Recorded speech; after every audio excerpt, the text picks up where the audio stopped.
October 4, 2011, ang naging isang Diyosa sa balat ng radyo. Ako po ang inyong pambansang Chupchupera. Makakasama niyo po ako up till 1 a.m. Dito pa rin sa dahilan kung bakit kayo nakikinig ng radyo. Ang Tambayan, 101.9. Send ka pa! Siyempre pa makakasama niyo ako hanggang alauna at makakasama rin natin yung mga callers natin na mag-share ng kung anong meron sa kanila ngayong Martes ng gabi. Pero bago yon, it's my time to shine. Ano nga bang meron sa akin ngayong araw ng Tuesday?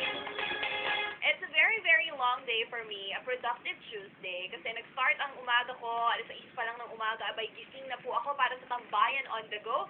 Gusto ko magpasalamat kanina sa lahat ng mga taong nag-participate sa Tambayan on the Go dyan sa may Barangay Elias, Aldana, Las Piñas City. Maraming salamat po sa inyong lahat. Nagpunta kami dyan kanina ni DJ Charlie. Ang saya-saya ng mga tao. Meron kami mga pa-games, di ba? Hindi ko nakalimutan yung Bring Me game namin ni Charlie. Walang hiyang Charlie ito. Sinabutahe ako kanina. Nadumog po talaga ako. Dinumog ako ng mga pustiso. Nagpa-bring me siya ng pustiso. Bigla niya sila, bring me! Baon na ako makapadali dyan ng pustiso. Ilagay kay Chacha. Hala yung mga tao. Nakakaloka. Mabuti na lang nandun yung marshal namin. Thank God. Natapak-tapakan yung sapatos ko. Oo, totoo. Tapos ang init-init kanina. Habang nag-host ako, meron akong payong. Oo naman. Sayang ang pagpapagluta. Nakakatawa talaga kanina. Kasi yun yung first time namin nakasama namin yung staff ng Happy EPA. So, salamat sa kanila. Magiging ganyan na po lagi ang Tambayan on the Go. Bago magsimula yung Happy EPA, magkakaroon tayo ng pre-show. Tapos yung show na nila talaga mismo. So, after nun, nagpunta ka ng Robinson's Place, Manila. Wala. Kung ano lang ginawa ko doon. Umikot-ikot, pang manicure, pedicure. At first time ko po in my 24 years of existence na magpa-manicure ng kulay pink. Totoo, di ba pinost ko pa yan sa Twitter ko tsaka sa Facebook ko. Barbie pink po talaga siya. Naku ko. Tama, Barbie pink yung tawag dito.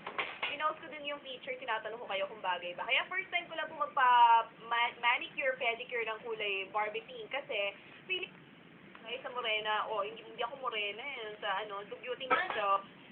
Kahasilan pagka ikaw ay morena. Pero huwag kayo mag-alala mga morena, meron din mga kahasilan ng pagiging maputi. Diyos ko, paigtanin mo lang ang mga yan, tsatsaka rin yan. Chok! Hindi, diba? Ang mga mapuputi daw, konti yung something nila sa skin, prone sila sa skin cancer. Anong tawag, melanin? Melanin ba yon, guys? Basta yun na yun! Diba? Konti yung melanin nila sa katawan, that's why they are prone sa skin cancer. Tayong mga morena, lalo pa yung maiitim. Diyos ko, matagal kayo bago matabla ng skin cancer. Para na lang kung buong araw talaga kayong tumutok sa arawan. Ako, iba na yon. Iba na rin kasi yung init ng araw ngayon. Nakaka-stress. Usually dati, diba, 8 a.m. to 10 a.m., pwede mo pang ilabas yung mga baby, papaarawan mo. Hala, ngayon hanggang alas 8. Pagdating alas 8, grabe, sakit na sa balat nung araw.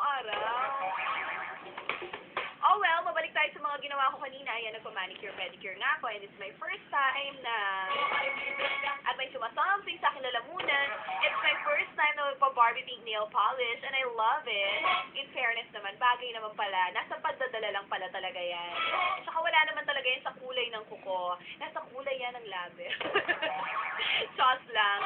At ibinasing na kung nanonood po kayo ngayon sa website, kakulay din ng labi ko yung nail polish ko. So maglaban kayo doon sa website namin kasi doon pwede nyo ako mapakinggan at mapanood. It's www.tambayan119.com www.tambayan1019.com.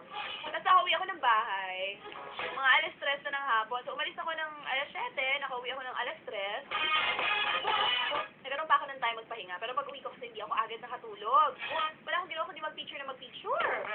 Galit na galit si Mujay, galit na galit ang nanay ko. Sabi sa akin, ano ba, picture ka na picture, isa lang naman posing mo. Natulog mo na nga lang yan, galit na galit siya sa akin gano'n. Tapos ang ending, nakatulog ako mga bandang 4 p.m. na. Nagising ako 6 p.m. Tapos just in time para sa aking late night board work dito sa Tambayan. At yan nga po ang meron sa akin ngayong araw ng Tuesday. So ngayon naman pag-usapan natin kung ano ang meron sa mga tambayers nating mag-share ng kung ano ang meron sa kanila ngayong Martes. Ano sa hawak ko? Pero bago yon, batiin ko muna pala ng happy birthday, advance happy birthday ang dakilang DJ natin dito, ang isa sa mga members ng Feel Yung Husband. Happy birthday, Shai Dahar! more birthdays to come. Nami-miss ko na yung dating magka-partner tayo. Kung hindi niyo po alam, nung nag-start po ako dito sa 101.9, hindi pa kami tambayan noon. Ang partner ko po talaga, may something sa lalamunan. Kaya magsalita. Ang partner ko po talaga ay walang iba kundi si DJ China Heart. So, nami-miss ko na yung time na yon. Natatakot pa ako sa kanya. Kasi syempre pag bago ka, ganun yung feeling mo, di ba? Kasi lang lahat close na. Hindi po talaga ako nagsasalita noon. Mga after 3 months, akala ko nakipag-close sa kanila. So, yan. Happy birthday, baby boy. Enjoy your day. You deserve it. More blessings to come. And, ano ba? Yun na naman wish ko sa'yo. At tuloy mo ang pagpapayat mo para bumalik na ulit ang kagwapuhan mo. Hindi ko naman sinasabi hindi ka gwapo, pero mas lalakas ang sex appeal mo. Sabagay, mas gusto yan ng asawa mo. Mas mapapalayo ka sa mga girls. Pero, ayan, good luck. And, good luck. Ay, diba, taray ng wish ko, puro good luck. O siya, 9:46 on the clock, mga tambayers. Let's do this. Kausapin natin ang ating first caller. 30 anyos from Taguig City. Isang tambay. 30 years old, pero tambay. Hello?